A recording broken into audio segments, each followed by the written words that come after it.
நம்முடைய முதலமைச்சர் அண்ணன் தளபதி அவர்கள் அவருடைய அறிவுரையின்படி இந்த தேர்தல் அறிக்கை குழு பல மாவட்டங்களுக்கு சென்று அந்த பகுதியில் இருக்கக்கூடிய மக்களை எல்லாம் சந்தித்து அவர்களுடைய கருத்துக்களை, அவர்களுடைய கோரிக்கைகளை, அவர்களுடைய எண்ணங்களை தேர்தல் அறிக்கையாக உருவாக்க இருக்கிறோம். அதனால் இன்று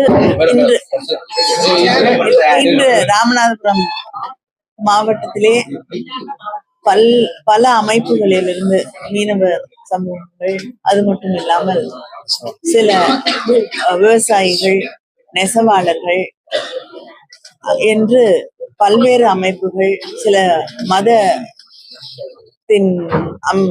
அமைப்புகளில் இருக்கக்கூடிய பலர் என்று எல்லோரும் எங்களை வந்து சந்தித்து அவர்களுடைய கருத்துக்களை எங்களோடு பகிர்ந்து கொண்டிருக்கிறார்கள். நிச்சயமாக அந்த கருத்துக்கள் அத்தனையும் பரிசீலனை செய்யப்பட்டு எது தேர்தல் அறிக்கையிலே கொண்டு வருவதற்கு சாத்தியமோ அதையெல்லாம் நிச்சயமாக அதில் வெளிக்கொண்டு மாவட்டத்தை என்ன பிரதானமா சொல்லியிருக்காங்க. நிறைய பேர் வந்து மீனவர்களுடைய பிரச்சனைகளை எடுத்து சொல்லியிருக்காங்க. அது மட்டும் இல்லாமல் அடிப்படை தேவைகள் சில இடங்கள்ல இருக்கு, அதை எடுத்து சொல்லியிருக்காங்க.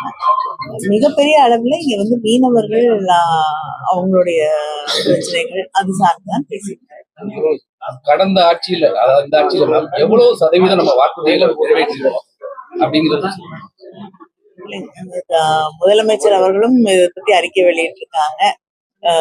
உங்களுக்கே தெரியும், ஊடகத்தோடு 2 அமைச்சர்கள் அமர்ந்து அதுக்கான ஒரு பிரஸ் மீட்டும் கொடுத்து இன்னைக்கு வரைக்கும் கிட்டத்தட்ட தேர்தல் அறிக்கையிலே 400க்கு மேல 500 தேர்தல் வாக்குறுதிகள் வழங்கப்பட்டதுன்னா கிட்டத்தட்ட வந்து 500க்கு மேல 505ல 400க்கு மேல வந்து எல்லாமே நிறைவேற்றப்பட்டிருக்கு.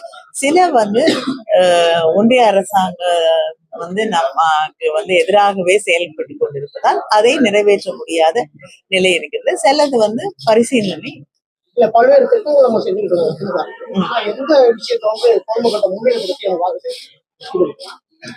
எல்லா விஷயங்களையும் தான் முன்னிலைப்படுத்துகிறோம். முக்கியமாக பெண்களுக்கு நிறைய திட்டங்களை நம்முடைய முதலமைச்சர் அவர்கள் செய்திருக்கிறார்கள். மாணவர்களுக்கு நிறைய திட்டங்களை செஞ்சிருக்காங்க. இதையெல்லாம் நிச்சயமாக முன்னிலைப்படுத்தும். இருப்பினும் ஆனா தொடர்ச்சியா வந்து ஆர்ப்பாட்டங்கள், போராட்டங்கள் அதிகமாக அரசு ஊழியர்கள் பண்றாங்க, தூய்மை பணியாளர்கள், சத்துணவு ஊழியர்கள் தொடர்ச்சியான அரசுக்கு எதிரான போராட்டங்கள் முன்வைக்கிறாங்க.